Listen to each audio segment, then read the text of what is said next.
नमस्कार, स्वागत है सभी आंगनवाड़ी सेविका सहायिका बहनों का हमारी आज की सच्ची खबरों में। तो बहनों, जैसा कि आपको पता है कि अधिकारी आए दिन आंगनवाड़ी बहनों पर यानी कि फेस के लिए परेशान कर रहे हैं, दबाव बना रहे हैं। लेकिन कल जो आदेश आया था, हमने वीडियो बना के डाल दिया, आपने नहीं देखा है तो जा कर के देख लें कि उसमें लिखा हुआ है कि आप जा कर के वहाँ पर कैंप्स लगाएं, कैंप के माध्यम से फेस करें। तो देखिए, अगर आपसे कोई भी सुपरवाइजर या फिर सीडीपीओ बोलते हैं तो आप उस आदेश को दिखा सकती हो कि इसमें साफ साफ लिखा है कि इसमें कैंप लगा करके सुपरवाइजर और सीडीपीओ इस कार्य को पूरा जल्दी करवाएं। अब देखिए, मैं आज के आदेश दिखाना चाहती हूँ जिसमें कई जानकारी हैं और आंगनवाड़ी केंद्रों के अवकाश बढ़ चुके हैं, तो तत्काल पूरा नहीं होने पर विभागीय कार्रवाई होगी। ये किस पर होगी? पोषण ट्रैकर पर काम नहीं करने पर। पोषण ट्रैकर में कमी है और जब टीएचआर भरते हैं तो जिनकी ई-केवाईसी हो चुकी है उनकी ई-केवाईसी अपने आप डिलीट हो रही है। यह प्रॉब्लम तो सॉल्व नहीं हो रही है, दूसरी प्रॉब्लम बढ़ती जा रही है और आप कह रही हैं कि विभागीय कार्रवाई होगी। जब पोषण ट्रैकर ही नहीं चल रहा तो फिर इसमें हम लोगों की क्या गलती है? ऐसी कौन सी आंगनवाड़ी है जो ई-केवाईसी नहीं करना चाह रही है? पर प्रॉब्लम दूसरी जगह है, उसे जगह की प्रॉब्लम को सही करवाएं। हम लोगों को काम करने में कोई प्रॉब्लम नहीं है, ये हमारी बहनों ने कहा, क्योंकि उन पर ज़्यादा से ज़्यादा दबाव बनाया जा रहा है। तो हमारी बहनों के जो शब्द हैं वो है कि पोषण ट्रैकर जब कार्य नहीं कर रहा है तो हमारी बहनें कार्य कैसे उसमें करें? टीएचआर भरते समय जिनकी ई-केवाईसी हो चुकी है, सबसे मेन चीज़ देखो आपको कि यानी जिन्होंने ई-केवाईसी कर ली है, टीएचआर भरते समय उनकी ई-केवाईसी डिलीट हो जाती है। क्यों हो रही है ये डिलीट? इसकी जांच करवाएं और तब जा कर के ये आदेश करें। अब मैं आपको और आदेशों की तरफ ले चलती हूँ। ये देखिए 13 तारीख यानी कल का निकला हुआ आदेश है बहनों, 13/6/2025 का। सचिव वैश्विक शिक्षा परिषद प्रयागराज सेवा में जिला वैश्विक शिक्षा अधिकारी समस्त जनपद उत्तर प्रदेश, यानी समस्त जनपदों के लिए निकला हुआ आदेश है। और इसका विषय देखें, आप देखना चाहती हैं तो देखिए विषय इसका मैं बता देती हूँ आपको। उत्तर प्रदेश वैश्विक शिक्षा परिषद में नियंत्रणाधीन संचालित विद्यालयों, मान्यता प्राप्त विद्यालयों में ग्रीष्मकालीन अवकाश के संबंध में। तो अभी आपको पता है 15 तक तो ग्रीष्मकालीन अवकाश थे आपके। अब इसी के संबंध में नया इसमें क्या हो चुका है इसको देखते महोदया।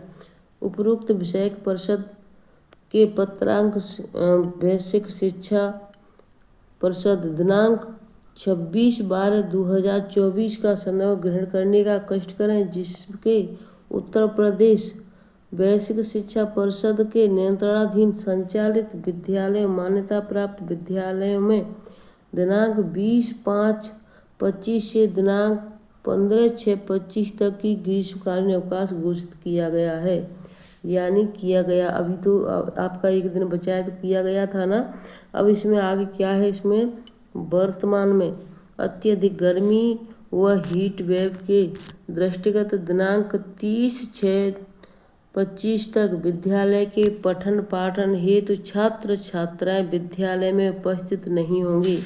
कब तक नहीं होंगे? आपको बता दें, पूरे जून के महीने में विद्यालय में बच्चे उपस्थित नहीं होंगे।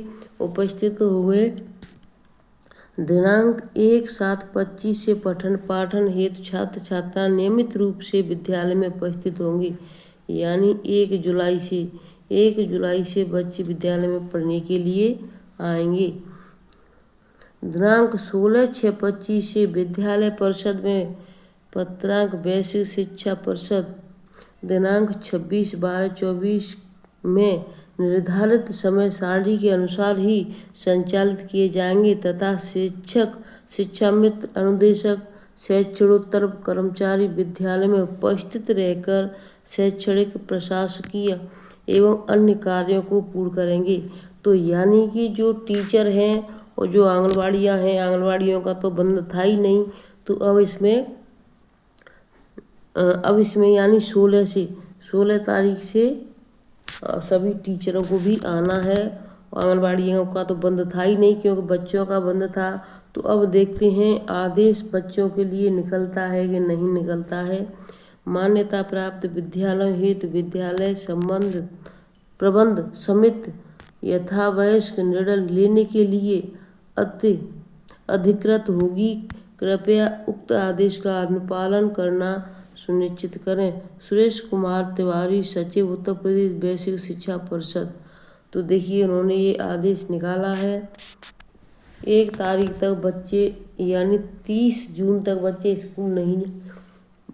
बच्चे स्कूल जाएंगे, तो 1 जुलाई को जाएंगे।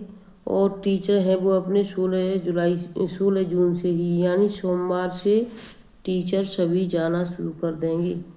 तो बहनों इसमें अब आंगनबाड़ी बहनों का क्या हुआ कि क्या आंगनबाड़ी के बच्चों के अवकाश होंगे कि नहीं होंगे। अगर अवकाश होते हैं तो अच्छा रहेगा, क्योंकि हमारे बच्चे जो आंगनबाड़ी के हैं वो उन बच्चों से भी छोटे हैं।